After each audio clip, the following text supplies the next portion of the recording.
चुनाव होने क्या लगता है, ये त्रिकोणीय होगा या फिर एक तरफा चुनाव की आसार है या फिर क्या कहते हैं? होते जा रहा है। पहले जो प्रचार में भोंपुओं का शोर जो दिखता था, पर्चे पोस्टर से पूरी दीवार कहीं जगह नहीं बचता था। तो अब वो सब चीजें भी काफी जागरूक हुए हैं। टीवी से कम्युनिकेशन का गैप अब नहीं रहा, बहुत सारे कम्युनिकेशन के साधन हो गए, जिसके चलते मतदाता बहुत जागरूक हुए, प्रबुद्ध हुए और वे लोग समझते हैं, बहुत बारीकी समझते हैं और उन्हें आपको कंफ्यूज। विनोद सिंह चुनाव मैदान में आए हैं। वो कई बार बगोदर विधानसभा का नेतृत्व कर चुके हैं।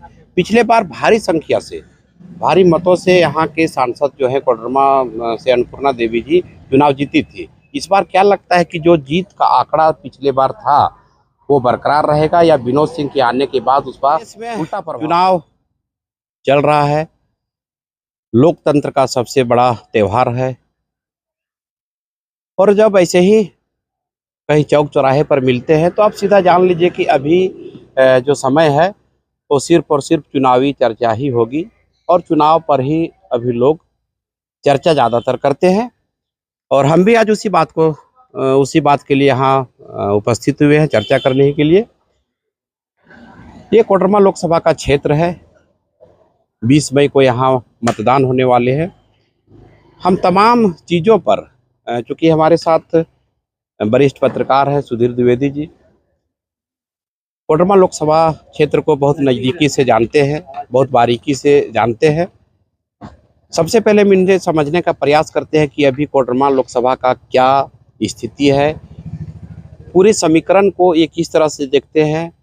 एक चीज़ और हम आपको बता दें कि कोडरमा लोकसभा से एक बार पुनः अन्नपूर्णा देवी जो पहले सांसद रही है, उनको भारतीय जनता पार्टी ने दोबारा मौका दिया है।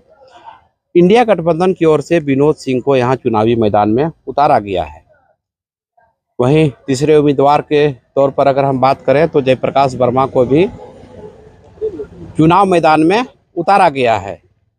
तो देखना ये दिलचस्प होगा कि समय अब कम ही बचा है, 2 दिन का समय बचा है और इन सारे समय को देखते हुए सीधे हम सुधीर जी से जानने का प्रयास करते हैं कि ऑल ओवर कोडरमा लोकसभा की क्या स्थिति है। सुधीर जी, स्वागत है आपका। सबसे पहले बहुत बहुत धन्यवाद और आपके इस चैनल के जितने भी दर्शक हैं और तमाम इससे जुड़े हुए लोगों को बहुत बहुत शुभकामनाएं।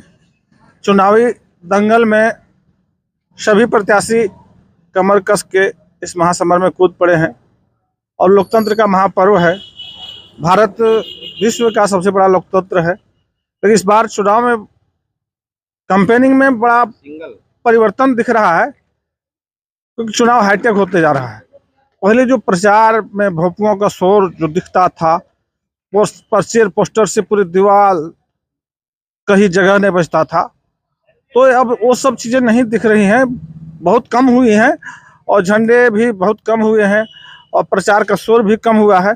सोशल मीडिया, सोशल साइट पर प्रचार लोग कर लेते हैं, अपनी बातों को रख पाते हैं, जिसके चलते ये देख रहे हैं कि जो शोर था, जो शोरगुल थी, वो खत्म हुई। अब मतदाता भी काफ़ी जागरूक हुए हैं। टीवी से कम्युनिकेशन का गैप अब नहीं रहा, बहुत सारे कम्युनिकेशन के साधन हो गए, जिसके चलते मतदाता बहुत जागरूक हुए, प्रबुद्ध हुए और वे लोग समझते हैं, बहुत बारीकी समझते हैं और उन्हें आपको कंफ्यूज नहीं कर सकता। पहले कंफ्यूज कर देते थे, अब वैसा नहीं है। ये लोकतंत्र के लिए खुशखबरी है कि पहले नोट से, दारू मुर्गा से वोट बदले जाते थे, अब वो दौर नहीं रहा, उस दौर का अंत होने वाला है। इस चुनाव से दिख रहा है। चूंकि आप एक वरिष्ठ पत्रकार हैं, चीज़ों को समझते हैं, कोडरमा लोकसभा को भी बारीकी से देख रहे हैं। अभी जो चुनाव होने जा रहा है, क्या लगता है, ये त्रिकोणीय होगा या फिर एक तरफा चुनाव की आसार है या फिर क्या कहते हैं? देखिए, इस बार तो एक तरफा चुनाव नहीं है, क्लीन स्वीप किसी का नहीं है, क्योंकि 2 गठबंधन मुख्य रूप से यहाँ पर है। अब एक इंडिया गठबंधन और एक एनडीए, और दोनों ने पूरी ताकत झोंक के रखी है। और एक जयप्रकाश वर्मा एक काबिल युवा हैं, ईमानदार हैं, अच्छी छवि है और पैठ है, बहुत मेहनत उन्होंने पहले से किया। यह बात दीगर है कि उन्हें टिकट नहीं मिला, स्वतंत्र रूप से लड़ रहे हैं, उनकी भी पकड़ है, वे भी पूरी ताकत झोंके हुए हैं। एक स्वतंत्र प्रत्याशी होकर जितना कर सकते हैं उतना वो कर रहे हैं। और रही बात कि जो भी सिटिंग एमपी हैं वो भी उनकी अच्छी छवि है, लेकिन एंटी इनकम्बेंसी हावी रहता है जो रहते हैं उस पर, तो उसका कुछ प्रभाव है। और विनोद सिंह जो है उनकी एक छवि कुछ ठीक है, लोगों के बीच एक ईमानदार आदमी की छवि रही, इसलिए कुछ लोग उनकी तरफ भी जा रहे हैं। लेकिन यह तस्वीर साफ नहीं है, यह तस्वीर तो साफ अब होगी और इसका खुलासा तो चुनाव नतीजे के बाद ही पता चलेगा। अभी हम लोग कुछ भी कहें तो जल्दबाजी होगी।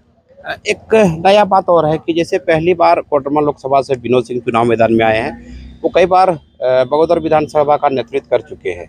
पिछले बार भारी संख्या से, भारी मतों से यहाँ के सांसद जो है कोडरमा से अन्नपूर्णा देवी जी चुनाव जीती थी। इस बार क्या लगता है कि जो जीत का आंकड़ा पिछले बार था वो बरकरार रहेगा या विनोद सिंह के आने के बाद उस पर उल्टा प्रभाव पड़ेगा?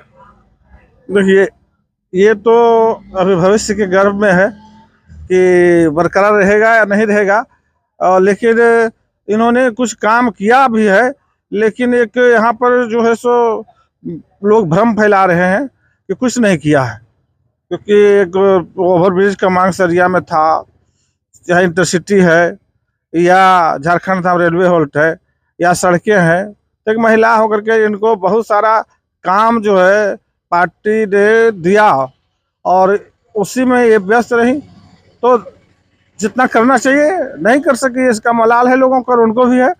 और वही बात कि भाकपा माले के प्रत्याशी नहीं हुए, इंडिया गठबंधन के हैं, तो सभी दल उसके घटक दल लगे हुए हैं, मेहनत कर रहे हैं। आम आदमी पार्टी, जेएमएम है और भी सभी, तो इसका कहीं न कहीं रिजल्ट दिख रहा है धरातल पर। लेकिन ये कितना वोट बैंक में तब्दील हो पाएगा ये कहना अभी जल्दबाजी होगी, और सभी अपनी अपनी ताकत झोंके हुए हैं, कुछ भी हो सकता है।